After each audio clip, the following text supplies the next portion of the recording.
three hidden traits of successful people. And so I'm going to walk you through these because I think these are, when I say they are hidden traits, I mean these are three things that make successful people successful that I don't know that we hear enough about, or that maybe we take for granted, or we're not sure that they are really there. And so as I was listening to Carrie's story, and also thinking back on my own life, and then thinking about so many of our successful clients and where we're going, these three things really jumped out to me to go, if you want to be a successful person, these are three things that I think you really need to commit to. And you need to ask yourself on the front end, am I willing to commit to these things? Because if you're not, no matter how skilled you are, no matter how talented you are, no matter how much head knowledge you have, I think these are the things that are more invisible. They're more hidden, that really hold people back from success. And so the first one is to crush it where you're at. And this is one we definitely don't hear enough about when it comes to success. Everybody talks about, like, hey, start the side hustle. Hey, do the next thing. Hey, figure out what your vision is. And all of those things are good. And I think too many times we overlook the importance of being successful, not just successful, but being very successful at the thing that is right in front of us. Meaning, the best way to set yourself up for success in the next thing is to be successful doing the thing that you're doing right now. Let me say that again. The best way to set yourself up for being successful at the next thing is to be successful at doing the thing that you're doing right now. And I think that many of us embrace this lie. We live in this fantasy land that once I'm doing the thing I want to do, then I will suddenly make the sacrifices it takes to be successful. Once it's my business, then I would pay the price. Then I would put in the work. Or once we get past, once I get this certification or that certification, or once I got a new boss, or once I got promoted, or once I made this much money, or once I had kids, or once I didn't have kids, like once they were grown and out of the house, like we so often convince ourselves that we will really turn it on. We'll really pay the price. We'll really put in the work. Like, we'll really show up and do what it takes to be successful when the external circumstances change. And that is a lie. I mean, if you can't turn it on now, if you can't pay the price, if you can't make a sacrifice, if you can't endure some short-term pain to be successful at the thing you're doing now, why do you suddenly think you would be willing to in a different situation? And I guess there's times where maybe that is true, right? Where you go, man, I hate my job. I hate my boss. I'm not giving this company one lick of more effort. I'm going to work just hard enough not to get fired. And maybe that is true, that if it was your own thing, maybe you would. But I think we overestimate how easy that is. The reality is that, like Vince Lombardi said, winning is a habit. Being a winner is something in your character, right? People who are winners win at everything. Like, they win at all the things they pursue, not just winning on the scoreboard, or not just beating other people, but creating excellence, doing excellent work, showing up powerfully, serving people, making a difference, making an impact, right? Making contributions to the teams they are a part of. That's not something you do once in a while. That is not something you do when the conditions are perfect. That is a character trait that you have to decide and commit to embracing, that I am a winner because I'm always a winner. And I'm going to succeed because I that's what I do. I succeed. We're going to be excellent because that's what we do around here. We make excellent things. And yeah, it's hard at times. Yeah, it's inconvenient. Yeah, it's painful. But that is the price of admission to being excellent. That is the price of admission for being great. That's the price of admission for doing anything that matters. And so if you want to be successful at your next thing, don't wait to start developing the success habits until you're doing those things. Start developing them now. And in my life, there's been a couple times where my life direction has abruptly changed, and a couple times very unexpectedly. And I think the reason why we were able to pivot so quickly to the next thing was because we had done everything in our power to make the current thing succeed. And it's sort of like, it's like jumping from the top of one mountain to the top of another mountain versus having like to be on the, if you're halfway up a mountain or you're on the bottom of a mountain, you have to like go down that mountain and then go up the bottom of the next mountain. But if you're on the top of a mountain, you just jump from the top of one mountain to the top of the next, to the top of the next, maybe not from top to top, but near the top, and then you climb back up to the top. And this is what successful people do, right? They're successful in everything. So don't convince yourself, don't lie to yourself that, oh, I would really be successful, if I had a different this or that or whatever. Maybe that's true, but the reality is that most of success comes down to you making that decision to be successful, regardless of your circumstances. So do that now. Crush it where you are at. And that is concept right out of Take the Stairs, from years and years ago. Hasn't changed. Second thing that I don't think people talk enough about when it comes to being successful, specifically at generating revenue, right? So when specifically at, building your personal brand or selling your course or selling your keynote or getting a promotion or, let's just say sales in general, generating revenue.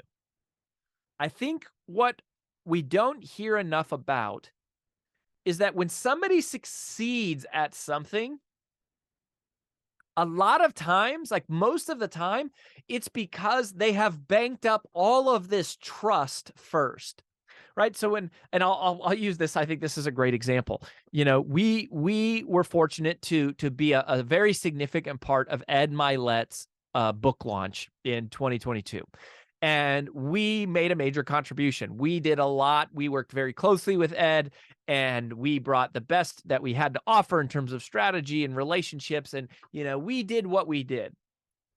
But, and we helped Ed pre-sell 117,000 copies of his book. And just recently we helped Lewis Howes and Amy Porterfield both, and they both became New York Times bestsellers. All in all, we've now helped 13 different clients become New York Times, Wall Street Journal, USA Today bestsellers. But with Ed, he pre-sold 117,000 copies of his book. Did we have a lot to do with it? Sure, we had a lot. We had something to do with it, right? We helped Ed. The reality is we get far more credit than we deserve.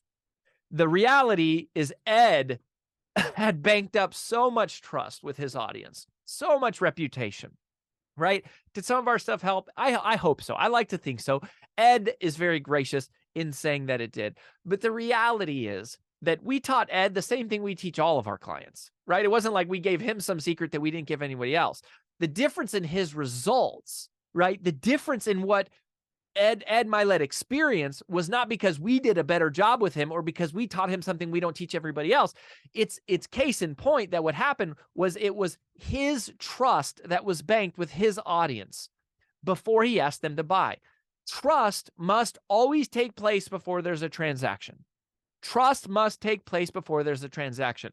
When Ed did his book launch, he had years and years of trust banked up. Now, we showed up. We were lucky enough to get introduced to him.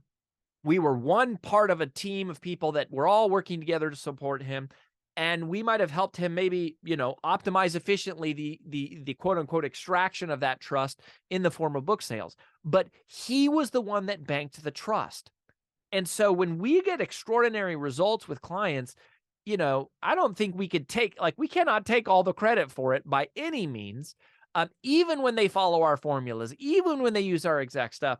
And similarly, when clients don't succeed, it's not because of us. It's because of them, right? We know our formulas work. They've worked for us. They're working for lots of other clients, the biggest personal brands in the world, all the way down to intermediate and novice people who are just starting out getting extraordinary results. We know what we do works. The difference is you. The difference is how hard are you willing to work, and how much trust have you banked with your audience? Trust must take place before there's a transaction. And too many people want to come out and just sell right away. Too many people want to come out and just like, oh, I'm going to launch something and go, I just want to sell to a bunch of random strangers on the internet. Well, it's not bad to do that. It's not necessarily wrong to do that. But I think the reason that people struggle to succeed right away is because they think, oh, there's some technique that I need to develop. There's some strategy. And if it didn't work, it's because, oh, I got bad advice from, this person or that person or brand builders group or this course didn't teach me. And the reality is, it's because you didn't have enough trust banked up with your audience. You have to build trust before people are willing to buy. You have to build trust with people. You have to add value. You have to give first. You have to help them. You have to pour into them. And so if your launch failed, it doesn't mean you failed. It doesn't mean you got horrible advice. It doesn't mean that the thing that you're doing is bad. It doesn't mean that people won't ever buy it. It probably means, more often it means that you're just too early, meaning you're trying to extract revenue before you have deposited trust. So I don't think we hear enough about that. And I think, I think people like us, want to take credit because we do. We want to have a part of people's success. We work really, really hard for it. And sometimes you're hard on yourself when you don't succeed, or you're hard on the people around you. And the fact of the matter is, a lot of success has to do with trust. And trust comes from adding value to people in your life, that they see you, they learn from you, they know you, you're giving to them, you're teaching them. And that's why our entire content marketing strategy, right? Everything we teach, which, can get very sophisticated, but it all boils down to like our entire content marketing strategy is this simple.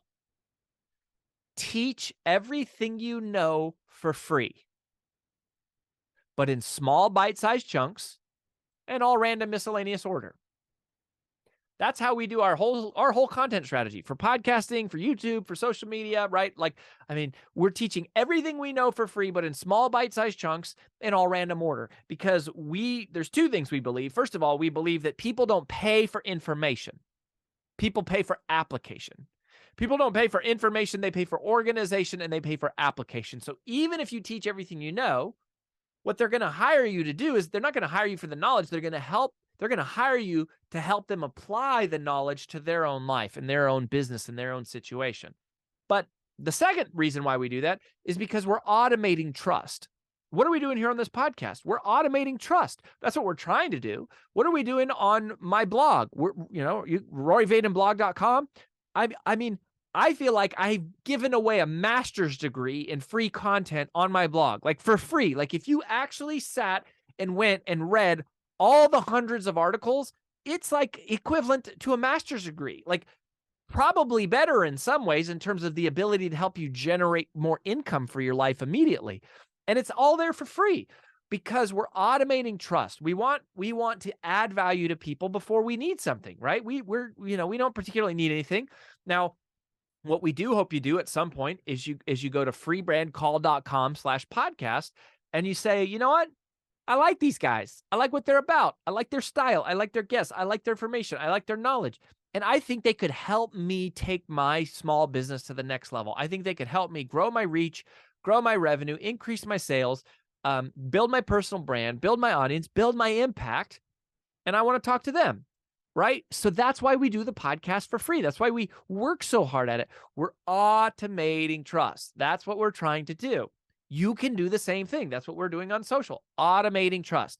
Teach everything you know for free, but in one small bite-sized chunk and in all random miscellaneous order. All right? That accounts for a lot of your success, like more than you realize. So if your last launch failed, give yourself a break, right? Like if your revenue is not climbing as fast as you want it, welcome to the club, right? If your audience isn't taking off and you're not getting the kind of reach that you want, welcome to the club, right? That doesn't mean you're doing something wrong. It means you're just early on the journey. That's it. And that leads me to the third thing. The third thing that I don't think we hear enough about when it comes to success. You do hear about this some, but I don't think that we index it enough. I don't think we appropriately weight this enough. And that is simply that you have to make a decision to stick with it. most of succeeding in the personal brand space, okay? So if you want to become a best-selling author, a world-renowned speaker, if you want to become a world-renowned coach, a high-paid consultant, if you want to just make it in this space, in this business, a huge part, like most of it, probably 80% of it, is just sticking around. Like, it's just not quitting. I mean, most people they just quit. They quit after a few months. You know, a bunch of people quit after a few weeks, you know, and then a whole bunch of people will quit after a few months where they don't see traction. You know, there'll be some smaller group that they'll make it 2 years and then it didn't take off. And so they give up, or, you know, sometimes they have to, right? Something changes and they run out of, you know, money, or somebody gets hurt in their life. They got to take care of them, or, you know, whatever, like there's life situations, but ultimately they quit. They, because either they choose to, or they have to, they stop pursuing the dream.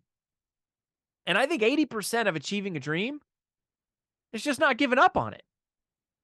Like 80% of you achieving your wildest dream is just not giving up on it. It's just pursuing it, sticking with it. And the reason why I think this matters, especially for small business owners, especially for entrepreneurs, and especially for personal brands, but I think I would round this out and say that this applies to all small business owners, right? Because here's what it means to be an entrepreneur. Like, ultimately, people think, what's the criteria that it takes to be a successful entrepreneur? We think, oh, we got to have a great product, or we got to be good at sales, or we got to have the gift of gab, we got to be good with people, or we got to have, you know, good time management, or we have to have, you know, good systems, or good at marketing, or blah, blah, blah, blah, blah. None of that. I mean, all of those things help. None of them are the predominant criteria for a successful entrepreneur.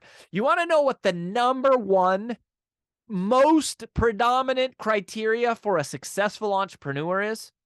I'll tell you, I'm 100% convicted that this is the number one most important criteria for being a successful entrepreneur.